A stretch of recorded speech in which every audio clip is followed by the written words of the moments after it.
Good morning and welcome to the 2020 Columbia Alumni Leaders Experience. I'm Keith Goggin, a proud graduate of the Journalism School and the current chair of the Columbia Alumni Association.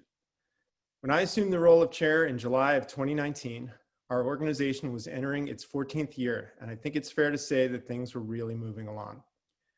The CAA had established itself as the hub of university-wide alumni activity, and each passing year saw more innovation in our programming and brought more individuals into the fabric of our growing alumni community.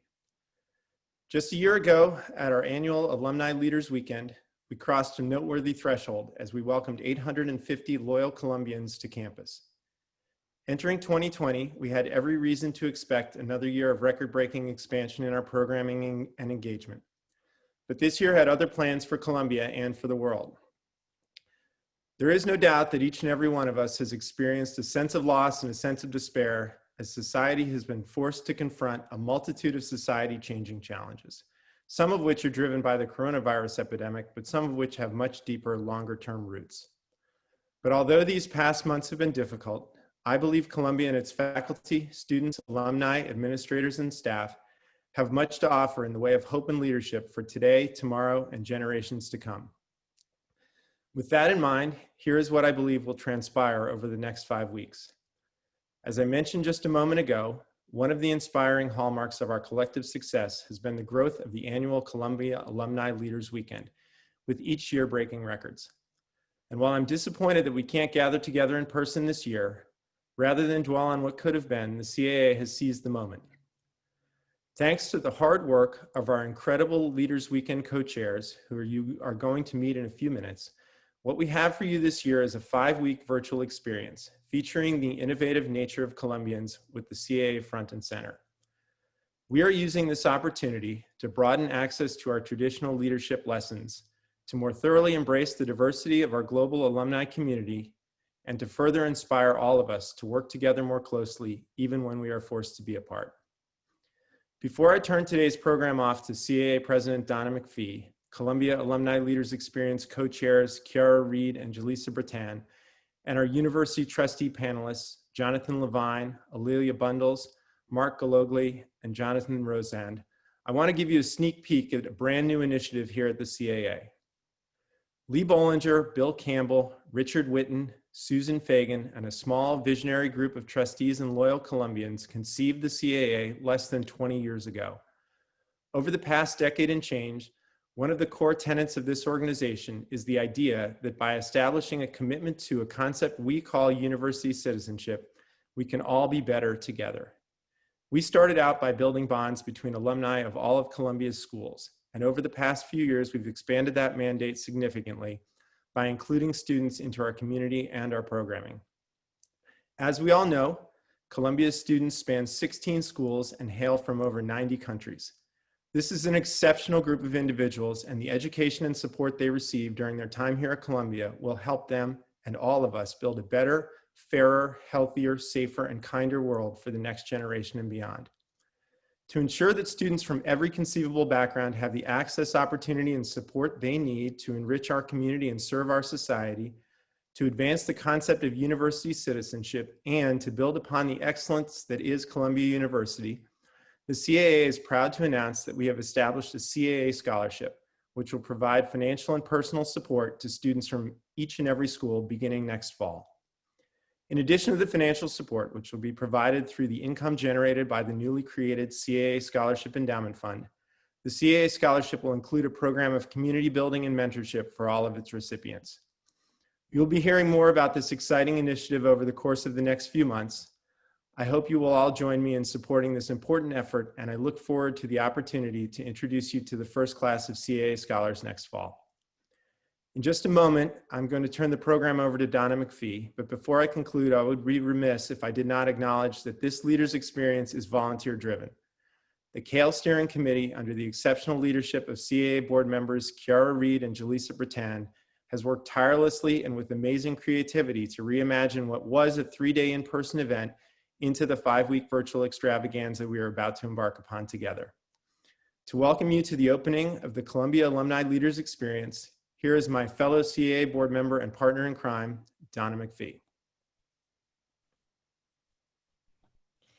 Thank you, Keith. You are truly a Columbia Blue University citizen and an inspiration to us all. Thank you for your extraordinary leadership of the CAA. Welcome, everyone. I'm Donna McPhee, a fellow alum. I graduated from Columbia College in 1989, and I'm the Vice President for Alumni Relations and President of your CAA. I want to echo Keith's gratitude to the many alumni, students, and administrators who have worked so hard to bring this series of programs to life. It certainly was Columbia volunteerism at its best. I also want to acknowledge the alumni, university trustees, faculty, Obama scholars, and students who will offer their expertise across over 40 programs in the coming weeks. We also have many representatives of our schools and units within our vast Columbia community participating. The CAA thanks all of you for your partnership in providing content and training opportunities for all. As you know, each of the 5 weeks of this volunteer series of programs has a theme. And in the spirit of the week dedicated to social justice, inclusion, and anti-racism, I want to speak for a moment about a CAA initiative you will be hearing more about in the coming months. At our annual retreat this past January, the CAA board decided to form a task force on belonging to review all that we do, the composition of our board, its committees, our clubs and groups, events and programs, and communications, to make certain every member of the Columbia community feels welcome and included. As we near our campaign goal of 150,000 engaged alumni, the CAA recognizes our work will only be successful if all alumni worldwide are engaged and share a mutual sense of Columbia pride. The task force is charged with reviewing what we do and what we can do better during this academic year and beyond. We look forward to sharing with you what we learn and what we intend to improve. As Keith mentioned, the Columbia Alumni Leaders Experience is volunteer conceived and volunteer led. And to welcome our incredible chair and fellow CAA board member, Kiara Reed, I want to end by generating some excitement and pride, sharing the gift all of us alumni gave to the class of 2020 at the virtual commencement in May. It was truly the most unique welcome to a graduating class. A new Columbia song composed by a dear friend and fellow college alum, Tom Kitt, and performed by former GS student, Ben Platt. It's called "Oh Columbia." Enjoy the song. I hope it energizes you as we start our program, and enjoy the next 5 weeks of programming celebrating Columbia volunteerism. Thank you.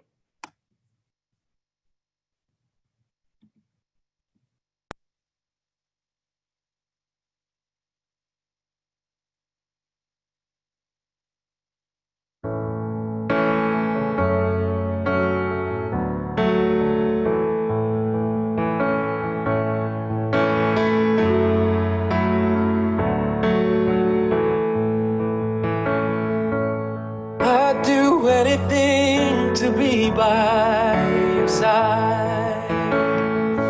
I traveled the world, both far and wide, through gathering storms and the rising tide.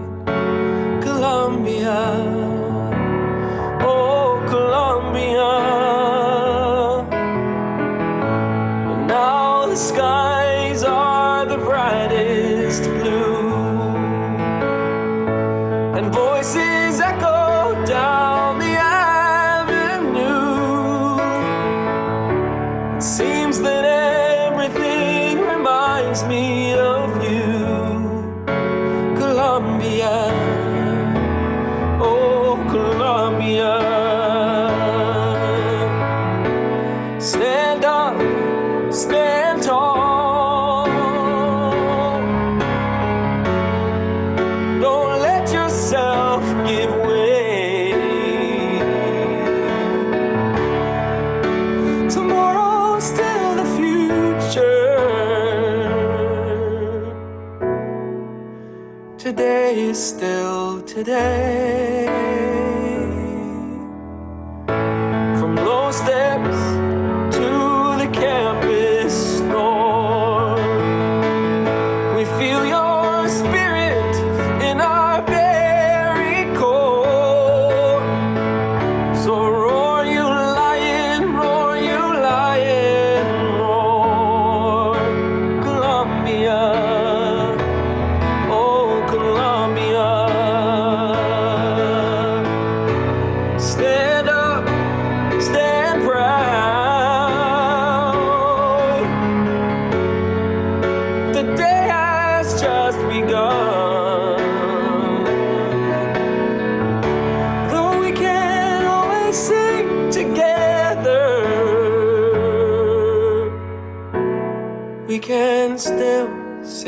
as one.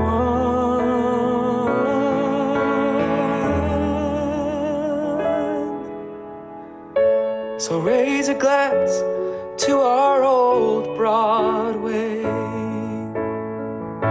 where we shall raise one together someday, and toast our alma mater now and forever. Columbia, oh Columbia, oh Columbia.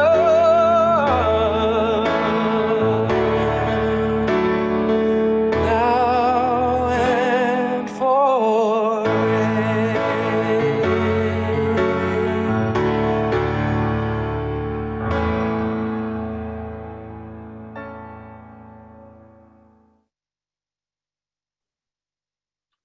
Hi everyone. How great was that? I'm just amazed at how amazing Tom Kitt and Ben Platt are. I try to sing the song, I don't do it as well, and it was just great to wake up to that this morning. So my name is Kiara Reed. I'm this year's chair of the Columbia Alumni Leaders Experience, and I couldn't say it any simpler, but Columbia is really home for me.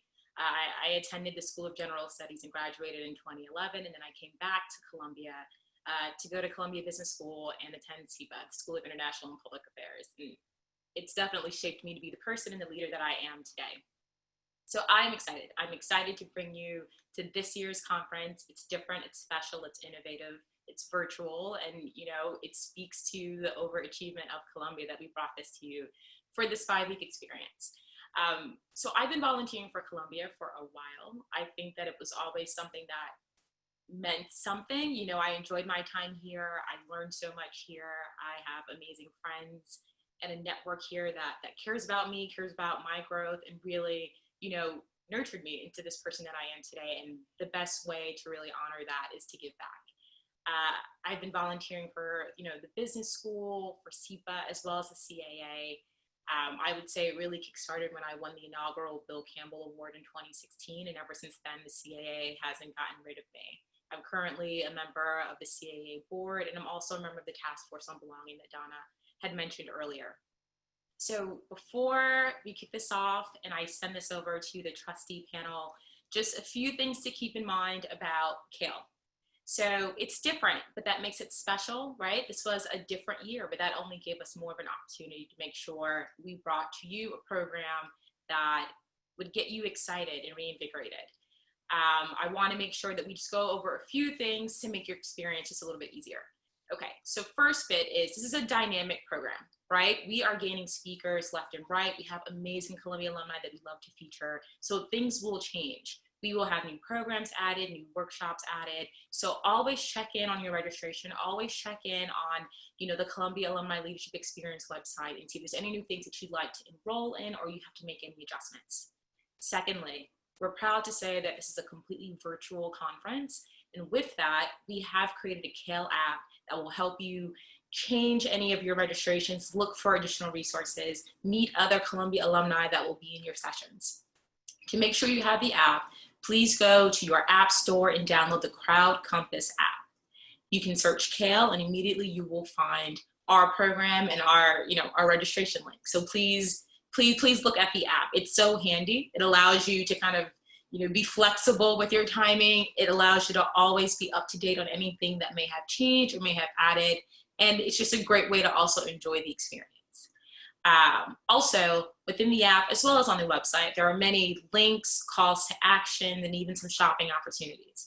So just make sure you give everything a look over, right? The program is 5 weeks long. It's special. There's lots of great content here, lots of great leaders to meet. And we really, truly hope that you enjoy the time that you spend throughout the CALE experience.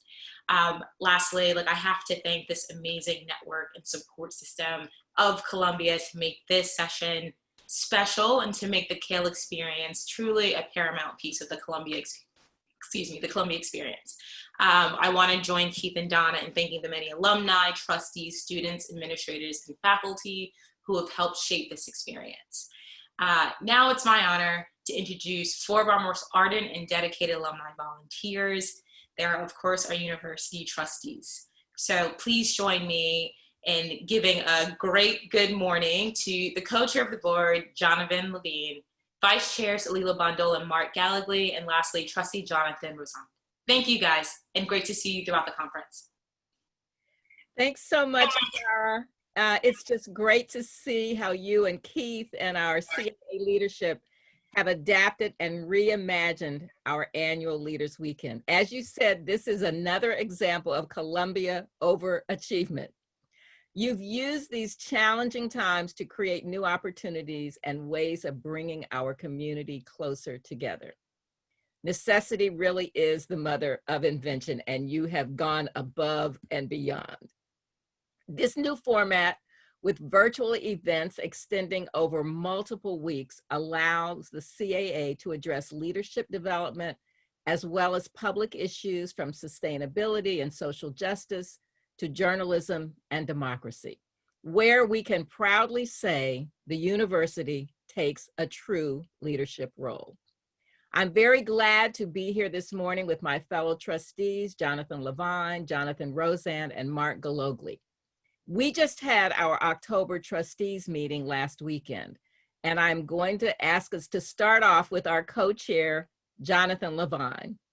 Jonathan, we know that Columbia has been one of the leading universities in the world on so many areas, and the last decade has been incredible to see the development. You and Lisa Carnoy, your board of trustees co-chair, have worked closely with President Bollinger and the leadership throughout the university. How has our leadership pivoted during these last 8 months? Do we have an hour? Actually, I think the most important thing that has really become clear to all of us, I'm sure you saw at the trustees meeting, is we've heard it 100 times. These types of crises do not change leadership, they reveal it. And obviously we knew that Lee is an extraordinary university president. And we've seen one thing revealed is his ability to empower people throughout the university, that when the crisis hit, people weren't waiting for orders. There's coming out of the tragedy of the Boston marathon bombing, there was all sorts of work done on something called swarm theory or swarm intelligence, which is basically what is the instinct among groups to solve a problem if you can't tell everybody everything they're supposed to be doing. Governor Patrick couldn't go and tell every single person what they had to do, and yet everybody somehow came and did what they did.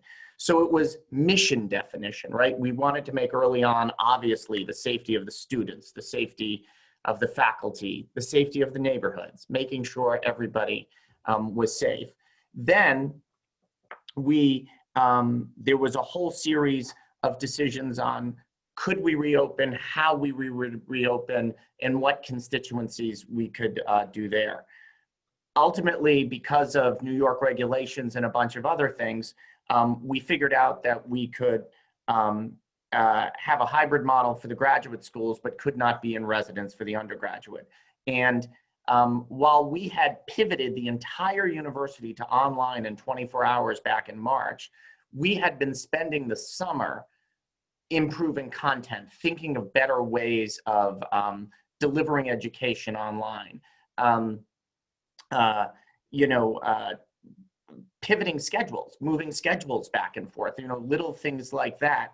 And then also making sure we did not lose sight of the broader mission of the university, that big, important projects that we need to be tackling, whether it's research that had to be continuing, the social justice work that you're playing a part in leading for the Board of Trustees, and just moving the university forward. And that all came together while you saw things like somebody most people don't know, Ann Sullivan, our CFO, knew to shore up the budgets, the balance sheet, cash position at the university. Safwan Masri has done extraordinarily innovative things with our network of global centers, including renting space from WeWorks all throughout the globe so that we could create smaller socially distanced Columbia communities for people who couldn't get back on campus. The university central administration made sure there were interest-free loan programs and rent abatements for the neighborhood. And just each component of the university came together. I literally couldn't list all the different things. But then the deans all stepped up and had to figure out how to deliver the proper pedagogy appropriate for their individual schools. Boards of visitors at each of the schools supported their deans. And then I come back to, the work that the trustees have done. As you know, we both have had big trustee meetings many, many times on the topic of how to reopen, who's impacted. We anchored a fund for students that were impacted, and what the vision of the university needed to be, as well as groups of trustees who have been tackling individual opportunities, we'll call them, as they have presented. And I come back to leadership. Lee is actually teaching 2 classes, and one of his classes is a small seminar that they teach in a large room so he can see the students. But his first thing was, my other class on the First Amendment is usually constrained by size, but I'm going to use the benefit of Zoom and increase the size of that class so that more people can do that. There's been professors who actually tape their classes on Zoom, and then for students on the West Coast or in Asia who are watching, he actually comes back on so he can be there live with them to answer questions along the way. So, and then lastly, there's people like Dr. Burnitz from the health services, who obviously normally health services wouldn't be front and center, but has played an enormous role. Somebody we had not spent a lot of time with, thinking about how to keep the campus safe. Our experts we are uniquely positioned at Columbia you can't turn on any of the major networks without seeing a Columbia doctor, somebody from the School of Public Health, Dr. Ho, Wafa El-Sadr, Dr. Littlefield. And we are incredibly proud to have those resources to help Columbia figure out how to tackle this, how we come out of this better, to help our community around Columbia face this. And more importantly, or not more importantly, but on the next step of this is going to be what role does Columbia play in rebuilding New York City?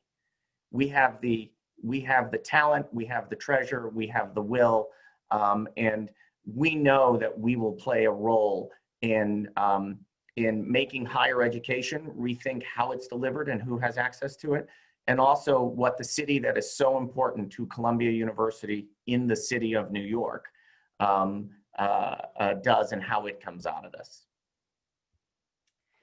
Wow, Jonathan. Yes, we could go on Yes. for an hour. In our trustees meetings, this really has been a focus, but I know that you and Lisa and the administration and Lee have really spent so much time, and really, I think lots of sleepless nights throughout the summer. I know that this was such a priority, and we seem to be, doing pretty good right now. So there's always challenges. Was something else you wanted to say? No, just everybody thinks about each detail because leadership starts at the top, but then we all have to play a leadership role. Facilities figured out we had to replace 2,000 toilets on campus to make them instant flush. We had to replace sinks to make them automatic. Every one of those details to make our campus safe and ready for reopening has been done. And where can people continue to find updates on this on the website? So there is a website. If you go to the main website and type COVID or COVID response, but it's like covid.columbia.edu. And there's some really helpful resources there beyond just what's going on campus, how to think about mass transportation. There's resources about how to think about what's going on with children and things like that. So it's quite an expansive website. And perhaps somebody could put into a chat the exact link, but it's a great website. I've sent it around to a number of people. Great. Didn't mean to throw you a curveball, but it was just an opportunity. The good news is I have been on the website. Well, thank you so much. We're really fortunate to have Jonathan Rosand as a still relatively new trustee. We're pressing him into service, but his work as a researcher, a physician, and a professor is especially valuable during this time of pandemic. Jonathan, how has COVID-19 affected your work, and how has the CUIMC had to think differently about research, patient care, and mounting public health issues? Well, thank you, Alilia. It's a pleasure to be here. It's a pleasure to join this extraordinary group of volunteers. Columbia, as you heard already from others, has done extraordinary things for me. So to be able to serve at some small level is a great privilege. You know, I think the best way to understand how CUIMC has pivoted and what the impact has been on academic physicians like me is to just start with the history. At the beginning of March, some of us had a sense of what was about to hit, and New York City was among the earliest urban centers hit in the US, and Columbia was at the forefront. And so what that meant was that Columbia had a lot less time to prepare than, let's say, we did up in Boston. And Columbia's preparations had to be amped up and expanded to consider the city as well, because of the complexities of how the densely populated city like New York intersects with the university community and with the hospital. And what happened at CUIMC is a beacon to the country. For those of us, for those of you who are on this call now who might be medical professionals or in public health, you probably were following Columbia and the medical center early on during the pandemic because CUIMC was at the front lines. And what you were hearing is basically the transformation of medical care in rapid time to becoming extraordinary collaborative. Individuals who were, let's say, cardiologists were suddenly becoming specialists in lung care or specialists in patient transport. We were all being redeployed. And so what happened up in Boston, we learned the lessons early from what was going on at Columbia. And what made CUIMC's contributions really distinctive was not only were they adjusting to the rapid influx of patients, not only was our medical center taking care of a community, many portions of which suffer from deep disparities in healthcare, but they were also studying and publishing. They were also jumping into research, and they were educating the rest of us. So we now know enormous amounts about the natural history of COVID-19, and not just among patients, but among providers from Columbia publications. The infectious disease community and epidemiology community around the Mailman School and the medical school, Jonathan alluded to this, there are some luminaries whose names are sort of household names in my field. David Ho is one example. And they have teams and colleagues who are less well known, but they all jumped into action, and the collaborations that were formed were new, were mobilized, and the pace of research was accelerated to a degree that we've never seen before in modern academic medicine. And this was my experience as well up in Boston. I'm a neurointensivist, and in April and May, I became a lung specialist. Our ICU was converted to a COVID-19 ICU, and we were learning on the fly.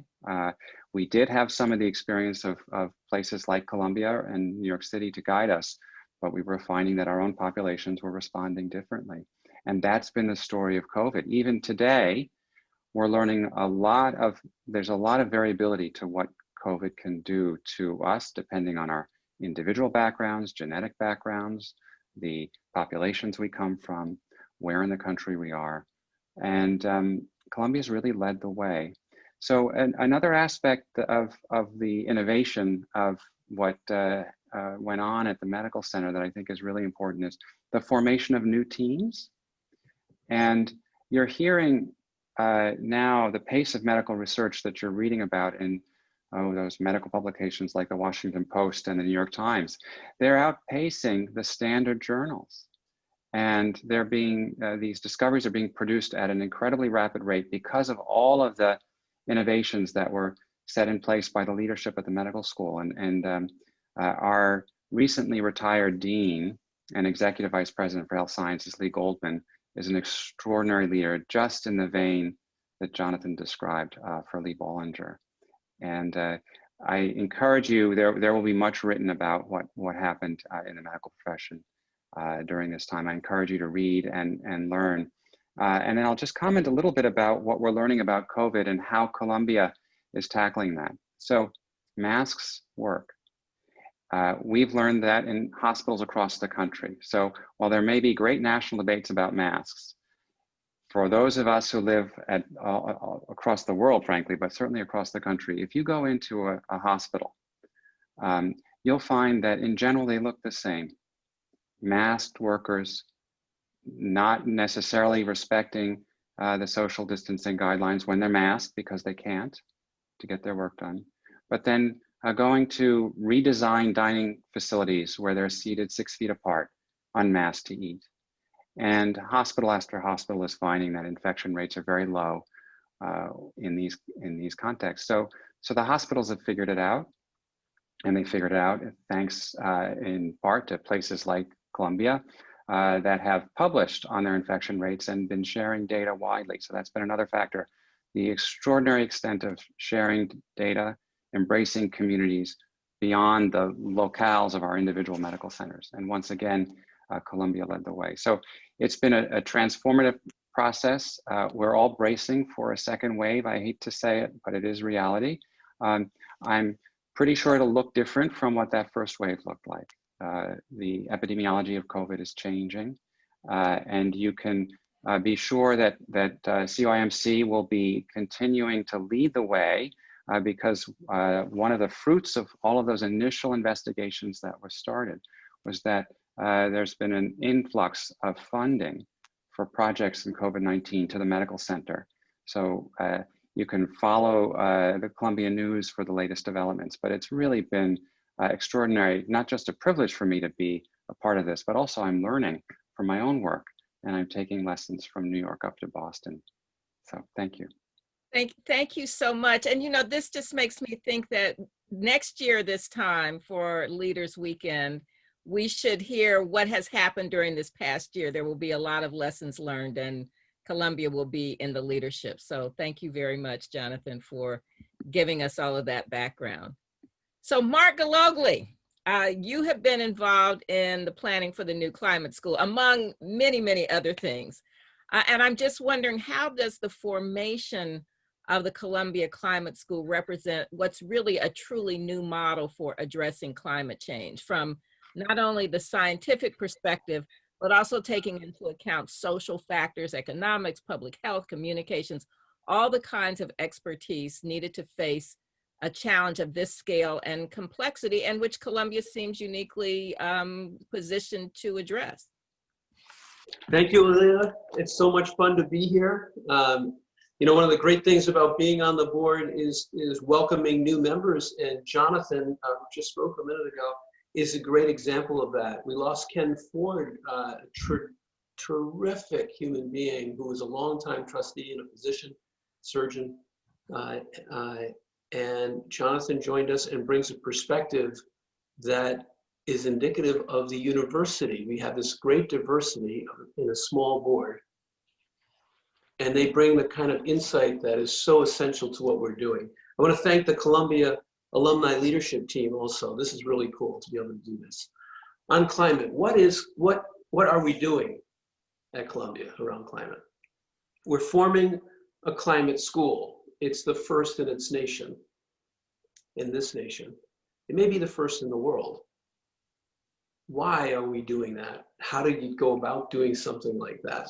I want to step back just for a minute and describe the thought process that I think went into that decision. And then when a university is as broad as this institution is, how do you create a consensus that that's the right thing to do?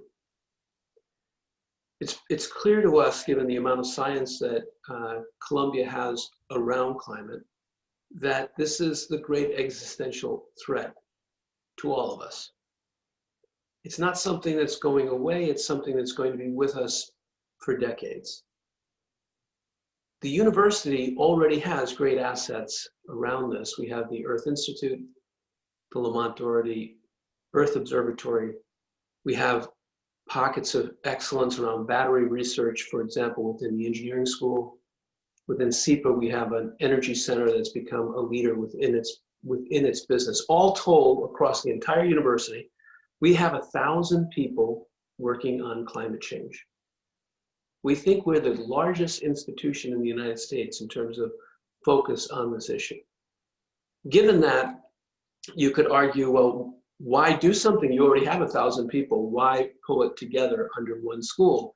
And is there any paradigm that is a model for that? The one that, and Jonathan may know more about this than I do, but the one that Lee frequently points to is the creation over 100 years ago of schools of public health. We had medical schools, but we did not have schools of public health. Today, those schools have been so important to the work being done, including ours, around COVID. The reason to break that out was because it had its own reason to be, its own reason to explain to the public the nature of public health, how pandemics, for example, actually work. In this case, what we're trying to do is take all of the resources of the institution and put them under one school. So the Earth Institute and the other organizations I just mentioned will come underneath this school. The question that Lee was trying to answer was, if this is the great problem, are we marshaling the right level of intellectual capital, of research, of dollars, of teaching, and of partnership with each of the constituent players throughout the university and around the world that is necessary to address the problem? We concluded that wasn't the case. That was the theory of the case, that it wasn't the case. And then he said, how do we build a consensus around that, especially in an institution as diverse as Columbia? Because creating a new school is not something that you do very often. There's a task force of over 20 people around the institution. I was an observer for the board on that task force. And it was really remarkable because you got to see people from all aspects of the university life. Richard Axel, a Nobel Prize winner who focuses on the brain. The people who are focusing on law, the dean of the law school, or on engineering. Each aspect of the school, including the humanities, on a committee that met over a 6-month period on a regular basis to discuss how should we approach this problem. It was a unanimous view of all of these disparate folks who, academics are sometimes accused of, just like all the rest of us humans, of competing with each other, competing for resources, competing for dollars, competing for everything. But it was the unanimous view of this group that we should form a school, take all of our resources and bring them under one heading, and then allow us to put the kind of focus in terms of all aspects of what we do, research, teaching, and outreach to the public to this issue. I think the things that might be different about this school as it's currently being imagined, and it's still being worked on in terms of what exactly the structure of the school will be. Currently, there are 12 different committees within the school who are focusing on what their responsibilities and role would be within a school like this. It's really important to think about what would be different, and I think the core difference may be that within the school, it's meant to be completely interdisciplinary. Climate touches all aspects of our lives. So for example, if we have one of the country's great law schools, and we are exceptional, for example, at the First Amendment, Lee's specialty, how many professors within the law school have deep experience around the issue of climate? How many people within any of our schools where we're excellent have deep experience on it? So for example, when a question comes up, and this is a question that was raised in the committee specifically, if a major city floods in such a way that the land is not actually reclaimable, whose obligation is that? Who owes recompense to the citizen who lost their land? How often will that happen? How will we map that? All of these questions have a root in science, but also directly relate to the law. But what we're trying to do, and what I think the university is doing through the leadership of a gentleman named Alex Halliday, who's come to us from Oxford to run this school, is to build a deep consensus, which I think he has succeeded in doing across the university, that this is necessary, and now working to formulate what the best process would be to create the kind of school that we would all be proud of, a leading school focused on climate in all aspects of climate, including research. I'll give you one specific example of that. Right now, Columbia, over the last number of years, Columbia has led a discussion around what is called a managed retreat. We know that certain cities, science tells us and our experience now tells us, are consistently flooding. What do we do about that? Should, for example, in the city of Charleston, where they're building a wall around the major city, around the historic city, is that the right way to deal with that? What result is likely to happen given that wall relative to the expected rise in water? If you run a major city, Shanghai, where you're right on the water, or New York City, where you're right on the water, versus if you're an island nation, where you're just a couple of feet above sea level, what should you do in terms of thinking about the future? So Columbia has a research process and program going to study major cities, island nations, and coastal regions of vulnerable areas of the United States. Those three efforts, those three specific studies, are meant to be done in partnership with each of the constituents, with a major city, et cetera, and then to take that information, share it with the world in an effort to bring other institutions into the same discussion. I'll mention one last thing. We think about ourselves as an institution as being capable of doing great research. In some areas, we reach out to take that research and bring it to the world. In the medical field, maybe most profoundly and quickly. Now we have to think about, in the world of climate, how do we take, for example, the state of New York, who has decided to be a leader in climate, and partner with the state and with the city around issues directly related to climate. So hydrogen, the state of New York has decided to try to generate a pilot hydrogen program to have massive amounts of clean energy at manufacturing facilities. We have a lot of research around hydrogen. Can we partner with the state on that effort? There are many examples of what Columbia is doing around climate. And right now, I'd say you'll see this coming, a year from now, you'll see the first few classes specifically generated by the climate school. And over time, we'll start with PhDs, work down to master's degrees, and then ultimately to undergrads, and build what we hope to be a first-class, great institution consistent with who we are at Columbia. Thank you.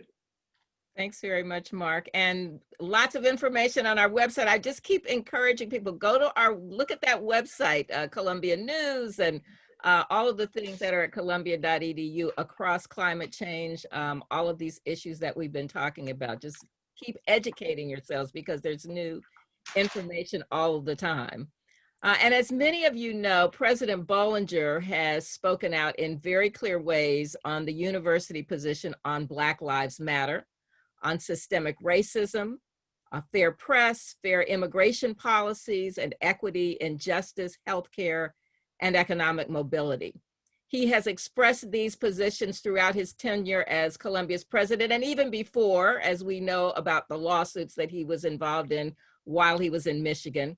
But in particular, during these last 6 months, we know that there has been a great deal of focus on social justice. So as a co-chair of the Public Affairs Committee with Judge Rolando, but also as a journalist and as a citizen, I just want to say how glad I am to see the leadership that Columbia is taking. Many of you, again, I'm going to urge you to go to that website, but President Bollinger's letter on Columbia's commitment to anti-racism that was published on July 21st is on the website. You go to columbia.edu, Office of the President, and then click on Diversity and Education, and you will be able to read that letter where he really lays out a comprehensive approach to how the university is viewing and executing initiatives that will address some of these concerns. I have been able during the summer and throughout the fall to work on an ad hoc committee that Lisa Carnoy and Jonathan Lavine really helped pull together, along with other trustees and people from members of the administration. Suzanne Goldberg, the executive vice president for University Life, is leading an initiative with Vice Provost Dennis Mitchell, Vice Dean of Academic Affairs at the Medical School, Ann Taylor, and Associate Vice President in Government and Community Affairs, Flores Forbes. And they have really been taking some of the ideas that Lee laid out in that July 21st letter and pulling together serious initiatives, substantive initiatives. And it's really been all hands on deck and great support from the trustees on this issue. When we met for our trustees meeting last week, we talked about the things that Suzanne's team is leading, a mini institute on anti-racism for the entire faculty and the administration. So people will be participating in 4 90-minute programs. Some of the trustees will also be participating. I actually can't wait to be involved in that because there's so much that we need to learn. I'm certainly of the generation that went through diversity training in corporate America, but we're in a very different place with a different kind of mindset now. And I'm really looking forward to these sessions. There is a public safety working group because we know that the relationship that our public safety folks have at Columbia with our students, with our employees, with our surrounding community is very important. So there will be more about that coming within the next few weeks and months.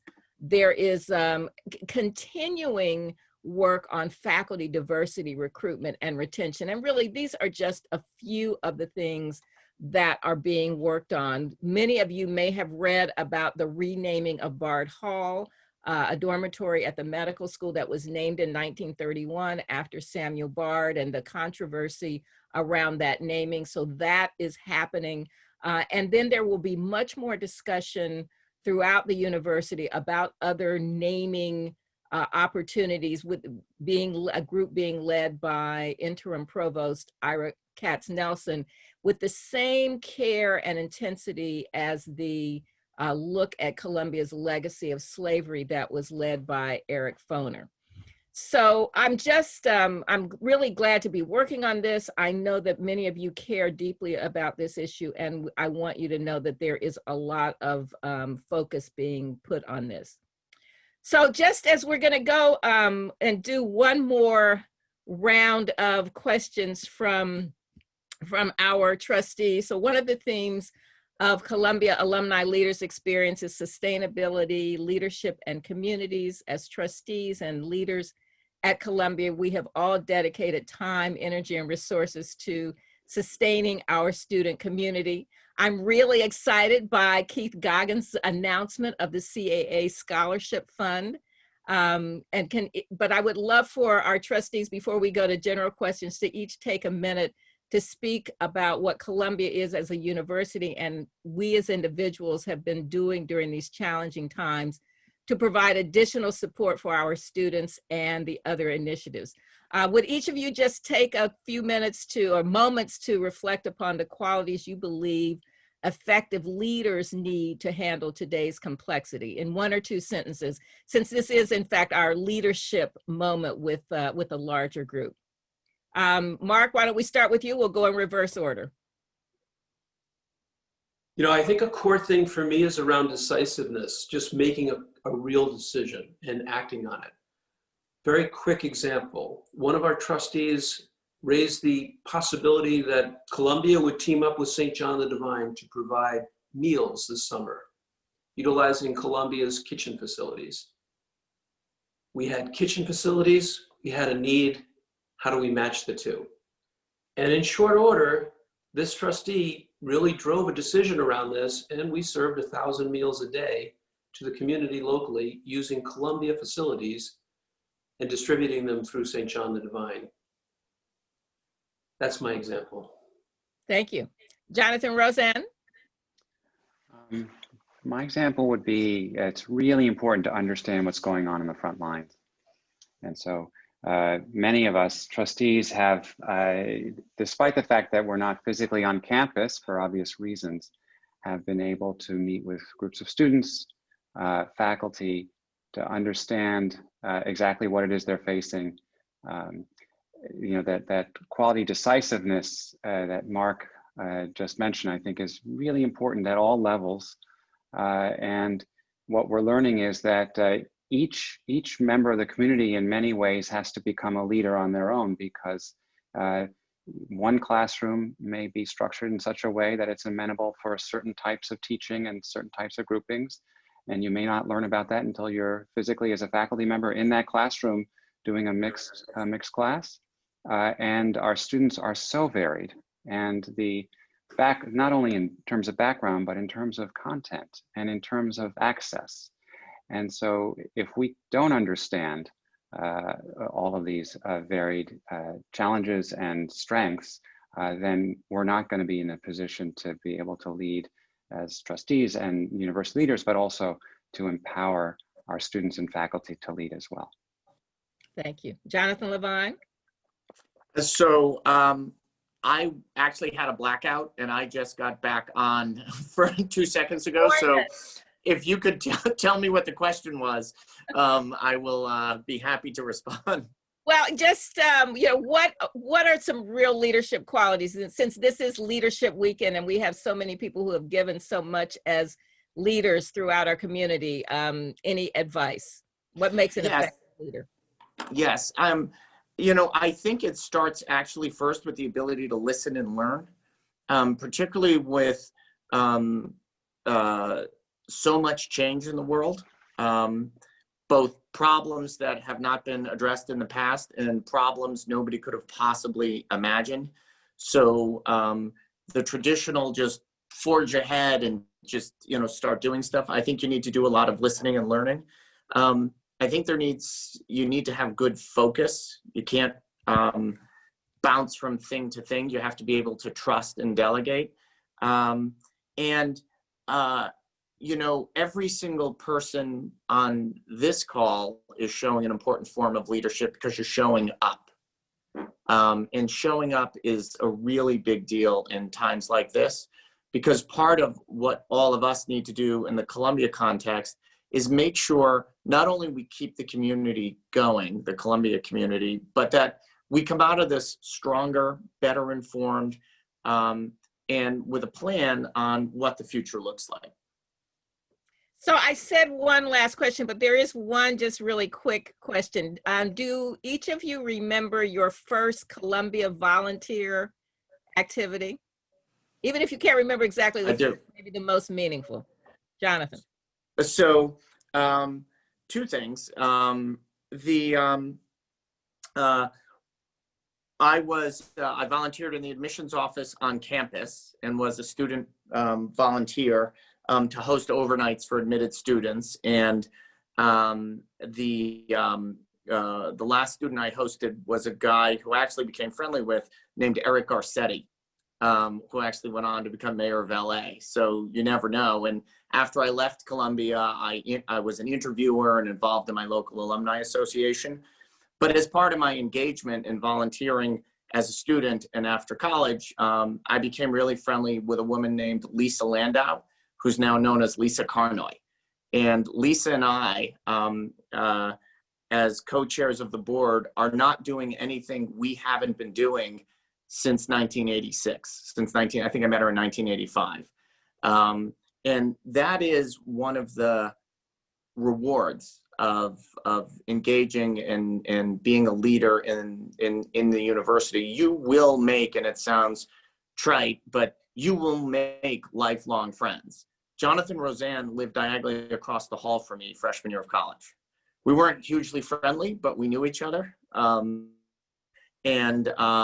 You know, 30 years later, 35 years later, you know, we're serving together on the board. So those are, you will forge, you never know where those relationships will go, but you will forge extraordinary relationships.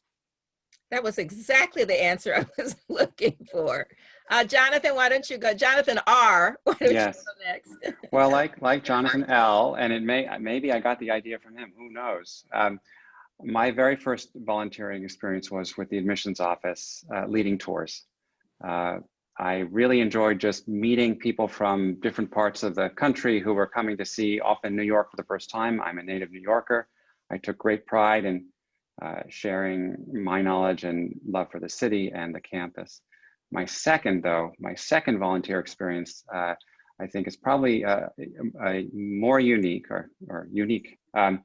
That year, we had a protest around divestment from South Africa. And so as Jonathan will remember, our freshman year, there was an encampment in front of Hamilton Hall. And my roommate, also on the 10th floor of Carmen, was one of the protesters, and he and a group decided they were going to camp out sort of nonstop. And so a bunch of us fed them. And so, you know, that was our contribution. It's a different kind of volunteering, but I can tell you that my understanding of the role of leadership and speaking up has been really dramatically, I would say, framed by both studying CC and those authors in contemporary civilization, and then watching in real time how protest movements can evolve and how the little things are so important. For example, keeping protesters fed, keeping them fed protesters are more peaceful. So I'll stop there. Thank you. Mark? Just two quick comments and then I'll answer your question. One, I've gotten several questions about the climate school. We'll type out our responses to that so people get the answers. You know, the best part, maybe the best part of being a trustee at Columbia is our regular meetings with lunches with students. They're fabulous. We missed them this past trustee meeting, so we're going to do a virtual meeting over the coming weeks as a substitute for that. And it reminds me of this question of what's your first experience. I guess I went to the business school. I had a background in finance prior to going to school. I knew something about it, and I tutored fellow students at one point, one of whom I married. And I would say that was the best part of, on many levels. It turned out, of course, she knew a lot more about the subject than I did, and that has continued largely to be the way it is.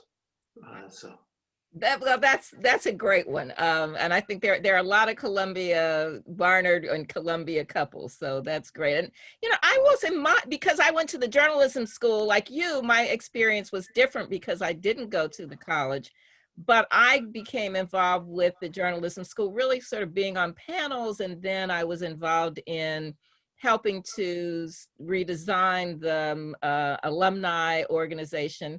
And I've always found leadership roles, both in my college and with the journalism school, to be great opportunities that exercise different muscles that I didn't necessarily at the time get to exercise in my corporate life. So the two have complemented each other. And this has been, I'm now in my last few months really as a trustee, and it has been an extraordinary experience to interact with students, to get to know more about the university, and to have watched the incredible leadership of Lee Bollinger, the development of Manhattanville, and all of the other amazing things that are going on in the university. So I am truly grateful to have had this experience. So we have questions from the audience, and I will start with them. As Mark said, there are many questions about being involved in the climate school. So we will address those in questions. Mark, we can ask you that specifically, but I will start with just a general question to the three panelists. What do you think is the greatest challenge facing the university for the remainder of the academic year? I think we've actually begun to address that with what have we been doing, but who would like to start with that? I'm happy to start if you'd like. I mean, I think there's two things. We continue to try to solve a multivariable equation where you have lots of things dependent on other things and nothing is known, right? Opening in New York, will people from other states, other countries? And two, with time, you know, one of the most important things, as I talked about in listening and learning, is an ability for everybody in community, but especially its leaders, to put themselves in other people's shoes. And this is not getting easier for people over time. And figuring out where people are having trouble, where people are falling behind, and how we can continually make our ability to deliver education better, but also bring along people who are experiencing this, you know, in uniquely difficult ways. We made, most people don't realize that although we did not bring undergraduates back, we have 1,000 undergraduates on campus.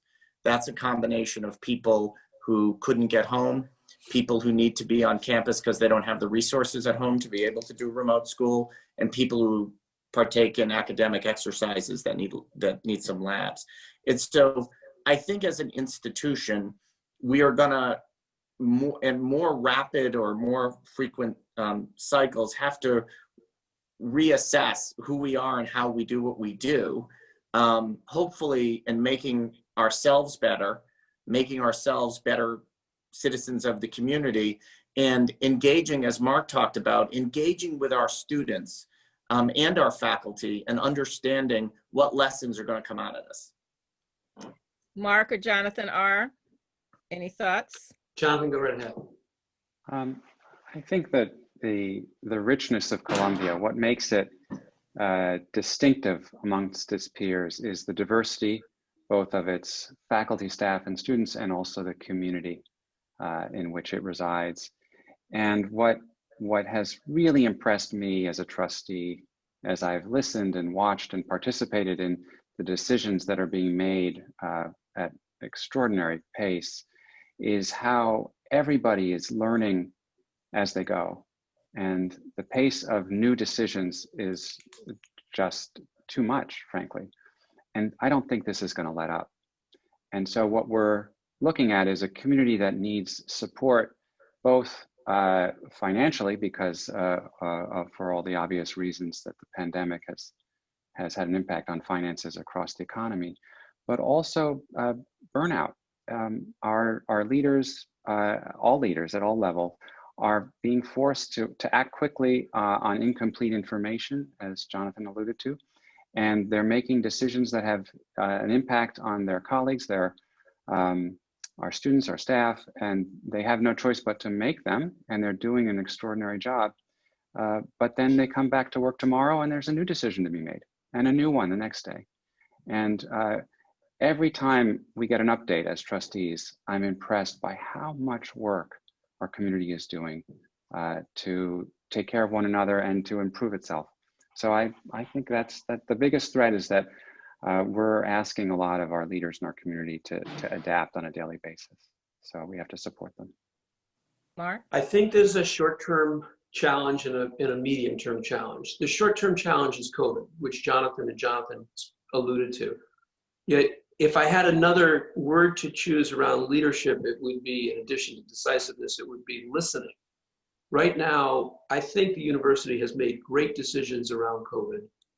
As Jonathan Lavine just said, we have 1,000 undergrads on campus. We have about 1,400 living in the area and accessing campus. We've had very, very few people test positive, a dozen or so, even though we've had 23,000 people, more than that now, tested.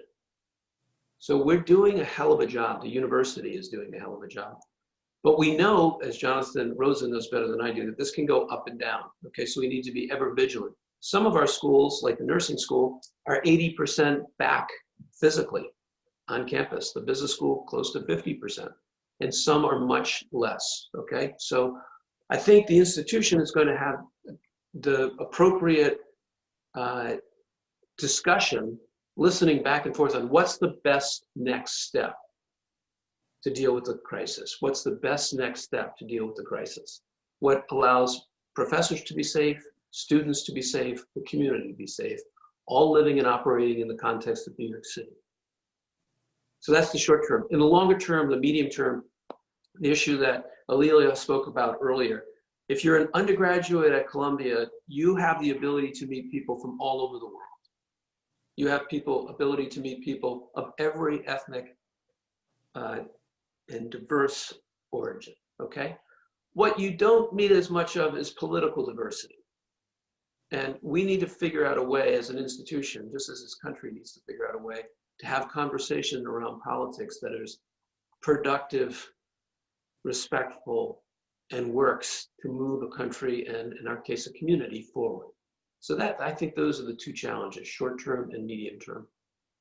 Thank you. You know, I just hope that everybody who is tuned in, I think we have more than 200 participants, are getting as much as I am out of this conversation, and that you can see that the trustees are thinking deeply about what is going on in the university and in the world. And so that takes me to a question that says, what do we think is broad access to research and outcomes for communities around the world? So that makes me think of Columbia World Projects. Does anyone want to take a stab at some of the things that we're doing with Columbia World Projects? I'm happy to do that. I sit on the advisory council for Columbia World Projects, as does Mark.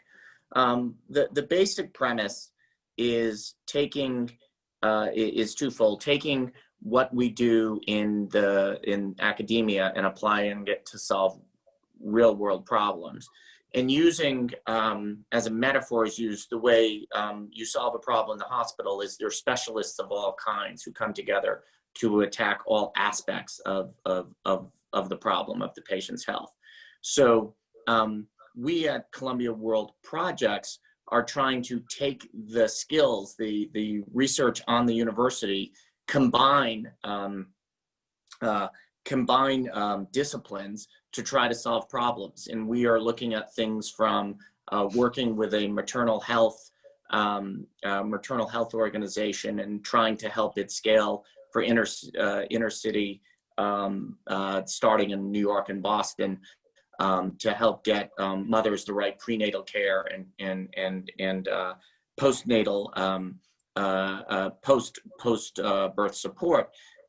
We are looking at clean cooking and trying to reduce some disease and health outcomes in rural Africa for cooking. We have a climate scientist, a statistician, a geologist, all working together to try to figure out if there's better ways that we can actually manage crops and manage what we plant, so that if you can predict short-term weather, then you know what to plant and you'll have higher yields and be able to feed more people. And we've been working on that down in South America. So there's a voting project as well that Microsoft has also engaged in. So there's a whole universe, and the beauty of Columbia World Projects is it's not limited to one thing. It could be journalism, the math department, the computer science department. It could be the School of Public Health, the School of the Arts, and the law school working together on something. And the goal is to break down those barriers between parts of the university and take that output and solve real world problems. And we're even seeing some activity now with some small businesses in our immediate community. Yes. Be pivoting in that way. Mark, anything you would like to add? I agree with what Jonathan just said, and I just would add that the partnerships that we're building outside of the institution are really powerful. So for example, privacy. How does privacy work online and how should it work? If you're able to get all the constituents within Columbia who would be interested in that, and then bring the major tech companies, the national security system of the United States, and social justice advocates and privacy advocates in the same conversation, you have the possibility of generating something that could move forward on this issue in a really thoughtful way. I'll leave it there. Great. So, you know, there's so many really great questions. I think there probably needs to be a separate conversation just on the climate school. We won't be able to get to all of them, but I will say the very last question is a really easy one. Jonathan Lavine, someone is asking, how many trustees are there, and are they all Columbia graduates? There are, as we say, 23 in Lee. The statutes of the university are 23 outside trustees and the president of the university, and they all have a Columbia degree of some sort.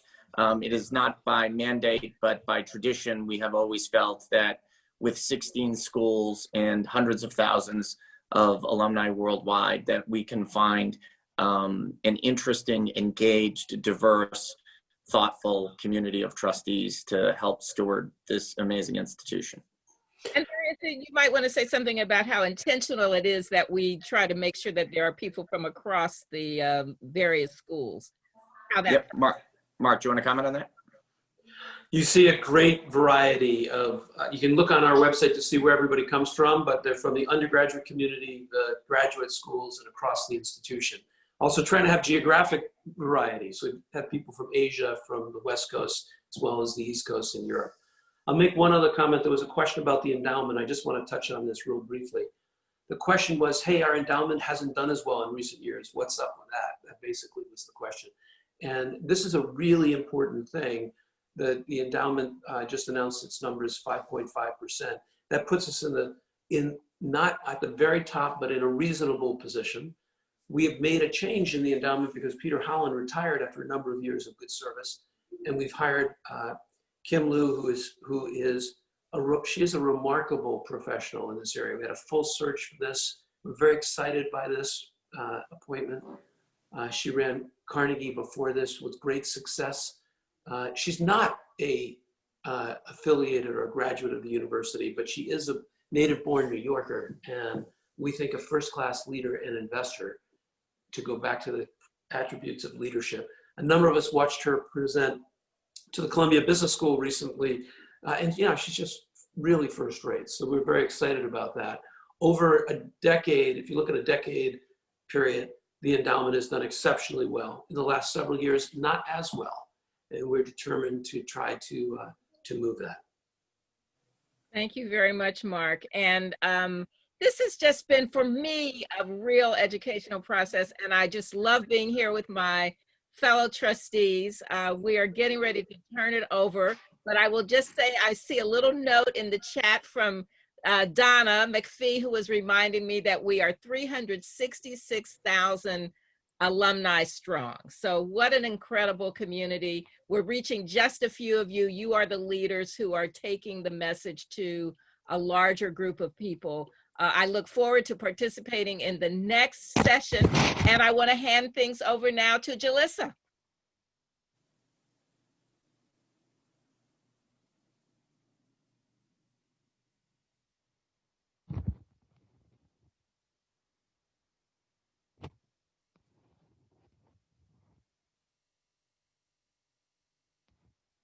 Hello, thank you, Alilia, Jonathan, and Mark, for such a fascinating deep dive into the inspiring ways that Columbia is leading. And thank you also for sharing your personal experience about how fulfilling it has been for you to volunteer. Those stories were delightful. I just want to share that I have the privilege of serving as Kiara Reed's co-chair for this Reimagine Leadership program, and also of working with Columbia's dazzling alumni staff on it. On behalf of the CAA board and the Leaders Experience Steering Committee, I want to thank all of the attendees for joining us today for the opening program. And I want to just share a bit of information with you. Monday launches the first week of programming, and that week is dedicated to leading in times of crisis.